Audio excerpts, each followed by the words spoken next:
हाय दोस्तों, आज हम बात करेंगे रैनसमवेयर के बारे में। जो एक टाइप का मालवेयर है, एक प्रोग्रामिंग है जो आपका सिस्टम में घुस के आपका जो इम्पोर्टेंट डाटा है उसको करप्टेड कर देती है। और इस टाइप का प्रोग्रामिंग आपका जो अनऑथराइज्ड जो साइट है उसी साइट के सिस्टम में घुसती है। और दोस्तों, आपका सिस्टम में मालवेयर अटैक हो गया, मतलब आपका सिस्टम में मालवेयर घुस के आपका डाटा करप्टेड हो गया, तो आपको क्या करना चाहिए। और दोस्तों, आपका सिस्टम अभी तक नहीं घुसा तो आपको क्या क्या प्रोसेस फॉलो करना चाहिए ये प्रोटेक्शन के लिए, ये रैनसमवेयर से बचने के लिए क्या क्या करना चाहिए, ये पूरा डिटेल्स हम इस वीडियो में बताएंगे, हम दिखाएंगे। दोस्तों, मेरा सिस्टम में भी रैनसमवेयर अटैक हो गया, मतलब मेरा भी डाटा करप्टेड कर दिया। देखिए, हम देख सकते हैं ये सारा मेरा पिक्चर फाइल है, बस सब सारा के सारा सबको एक्सटेंशन चेंज कर दिया। देखिए, मैं इसका जो एक्सटेंशन ऐड किया वो डिलीट करके भी देखा, हम डिलीट करके दिखा देते हैं। मैंने एक्सटेंशन को डिलीट कर दिया, डिलीट करके ये मेरा पिक्चर फाइल है, मैं इसको ओपन करते हैं, फिर भी ओपन नहीं होगा, वो इनक्रिप्टेड शो क्राफ्टेड शो करेगा। ऐसे ही मेरा एक्सेल PDF सारा फाइल ऐसे ही हमने एक्सटेंशन को चेंज कर दिया, मेरा सारा पार्टीशन में ऐसा हो गया, पूरा एक दूसरा पार्टीशन में, सारा पार्टीशन में ऐसे ही सब पूरा एक्सटेंशन को ऐड कर दिया, चेंज कर दिया। और वो लोग एक टेक्स्ट फाइल में एक डॉक्यूमेंट छोड़ के जाती है जो इसमें लिखा रहता है, हम लोगों के साथ कम्युनिकेट कीजिए, आपका जो डाटा इनक्रिप्टेड हो गया वो आपको पूरा डाटा वापस मिल जाएगा और इतना पैसा लगेगा, और एक कम्युनिकेट करने के लिए कुछ मेल ID ऐसा कुछ छोड़ के जाती है। आप बिल्कुल इससे, ये फ्रॉड से बचिए, इससे कम्युनिकेट मत कीजिए, लोग कुछ नहीं कर पाएगा। और जब मेरा डाटा क्राफ्टेड हो गया था, मैं ऐसे ही जो डाटा रिकवरी करने वाला जो कंपनी होती है उसी से सब उस कंपनी से हम कांटेक्ट किए थे, बट वो लोग भी डिनाई कर दिया था, ऐसा कुछ कर नहीं पाया। तो आपके साथ ऐसा हुआ तो आप ज़रूर कांटेक्ट कीजिए जो डाटा रिकवरी करते हैं जो कंपनी, इन लोगों के साथ कांटेक्ट मत कीजिए।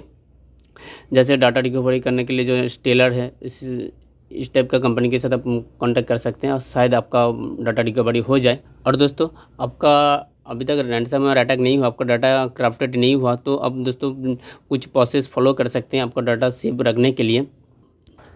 और दोस्तों, आपका इस टाइप के इंटरेस्टिंग वीडियो पसंद है तो आप मेरे चैनल में जाके देख सकते हैं, क्योंकि इसी टाइप के बहुत सारे इंटरेस्टिंग वीडियो मैंने अपलोड कर चुका हूं और आगे भी अपलोड करने वाला हूं। और दोस्तों, वीडियो अच्छा लगा तो लाइक कमेंट जरूर करें। चलो दोस्तों, वीडियो को आगे करते हैं। जिस भी सीधे राइट क्लिक करने के बाद मैनेज, उसके बाद आपका कंप्यूटर मैनेजमेंट ओपन हो जाएगा। इसके बाद नीचे में जो डिस्क मैनेजमेंट है उसमें क्लिक करने के बाद डिस्क मैनेजमेंट ओपन होगा। अब यहाँ से आपका जो पार्टीशन शो करेगा, आपका जिस पार्टीशन में आपका इंपॉर्टेंट डाटा है उस पार्टीशन को आप हाइड कर सकते हैं। और आपका दो पार्टीशन में दो पार्टीशन का भी आप हाइड कर सकते हैं विदाउट सी पार्टीशन को छोड़ के। अब ऐसे पार्टीशन के ऊपर राइट क्लिक करके चेंज लेटर है, उस लेटर को चेंज लेटर में क्लिक करके अब लेटर को रिमूव कर देना, रिमूव करके यस, और यहाँ पे भी एक यस करना है। आपका डाटा एज इट इज़ रहेगा, डाटा में कुछ दिक्कत नहीं होगा, जस्ट पार्टीशन हाइड हो जाएगा। जैसे मेरा पार्टीशन अभी हाइड हो गया, हम दिखा दें। यहाँ पे एप ड्राइव था मेरा, एप ड्राइव करके हाइड हो गया, EXT बोल के पार्टीशन था। फिर हम उसको जब ज़रूरत पड़े तो आप वो पार्टीशन को फिर से लेटर को ऐड करके और पार्टीशन को अनहाइड कर सकते हैं। जैसे कि ऐड करके ओके कर दिए, जैसे एप पार्टीशन है, एप ड्राइव बोल के, देखिए आ गया मेरा पार्टीशन। डाटा आपका एज इट इज़ रहेगा, ऐसे करके पार्टीशन को हाइड करके रख सकते हैं। पार्टीशन हाइड करके तो कुछ नहीं होगा। और कुछ प्रोसेस है, जैसे आपका विंडोज़ का जो डिफेंडर है वो सारा चीज़ आप ऑन करके रख सकते हैं। जब आप सेटिंग्स में जाके अपडेट में क्लिक करने के बाद अब सिक्योरिटी में आके ये जो विंडोज़ जो डिफेंडर है ये सारे चीज़ आप ऑन करके रखिए। और इसको छोड़ के और विंडोज़ का जो फायरवॉल है, फायरवॉल को भी उसको पूरा ऑन करके रखिए। ये फायरवॉल सेक्शन में तीनों सेक्शन को ऑन करके रखिए। अब जब अनऑथराइज साइट में घुसेंगे तो उस टाइम में लोग अलर्ट करेगा, जो नोटिफिकेशन देगा ये अनऑथराइज साइट है, उस टाइम आप अलर्ट हो जाइए। और एक स्टेप है और एक प्रोसेस है जो ये काफ़ी अच्छे हैं, इसमें ज़्यादा काम हो जाती है। आपका सिस्टम में क्विकली इंस्टॉल हो तो क्विकली को ओपन कर लीजिए। क्विकली ओपन हो जाने के बाद आप प्रोटेक्शन में क्लिक कीजिए, एक आपको मिलेगा रैनसमवेयर।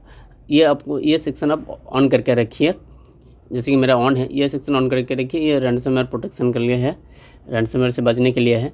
और एक है आपका प्राइवेसी सेक्शन में, क्विकली की जो प्राइवेसी सेक्शन है उसमें आपका जो इम्पोर्टेंट डाटा है उसका बैकअप करके रख सकते हैं। इसको क्विकली कंप्रेस करके बैकअप करके रखते हैं।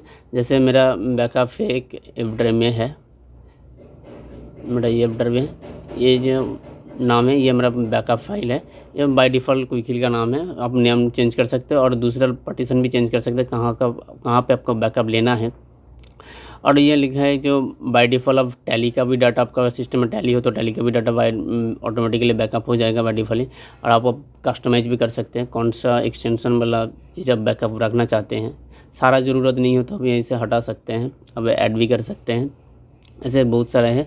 अब ऐसे क्विकली के एक सर्विस है इस टाइप का, जिससे थ्रू आपका डाटा बैकअप कंप्रेस करके बैकअप रख सकते हैं। इसमें आपका सिस्टम में रैंसमवेयर अटैक हो तो फिर भी आपका इस कंप्रेस वाला फाइल में आपका कोई अटैक नहीं होगा। कंप्रेस वाला फाइल में जो डाटा है वो एज इट इज़ रहेगा। आपका जब ज़रूरत हो तो क्विकली का जो रिस्टोर वाला सेक्शन है उसी से आप जो कंप्रेस किया था उसी कंप्रेस से आप पूरा डाटा को रिस्टोर कर सकते हैं। आपको डाटा पूरा एज इट इज़ मिल जाएगा। और एक प्रोसेस है जो कॉर्पोरेट में काम करती है, जो कंपनी में काम करती है, कंपनी का नेटवर्क सिक्योर करने के लिए जो फायरवॉल का जो हार्डवेयर डिवाइस है वो डिवाइस के थ्रू, जैसे कि ये फॉर्टी क्लाइंट हो गया और भी है जैसे सोफोस हो गया, इस टाइप का फायरवॉल लेके आप इसमें पॉलिसी बना के, सिक्योर पॉलिसी बना के आप क्या क्या अलाउ होगा क्या नहीं अलाउ होगा, और इस टाइप का पॉलिसी बना के आप आपका कंपनी का नेटवर्क सिक्योर कर सकते हैं। इससे आपको रैंसमवेयर से बच सकता है। दोस्तों पहले जो दो प्रोसेस दिखाया था, पार्टीशन हाइड और क्विकली का जो प्रोसेस दिखाया था बैकअप और रैंसमवेयर का ऑन, ये दो प्रोसेस आप ऑफिस में भी यूज कर सकते हैं, ऑफिस का सिस्टम में भी यूज कर सकते हैं और सर्वर में भी यूज कर सकते हैं।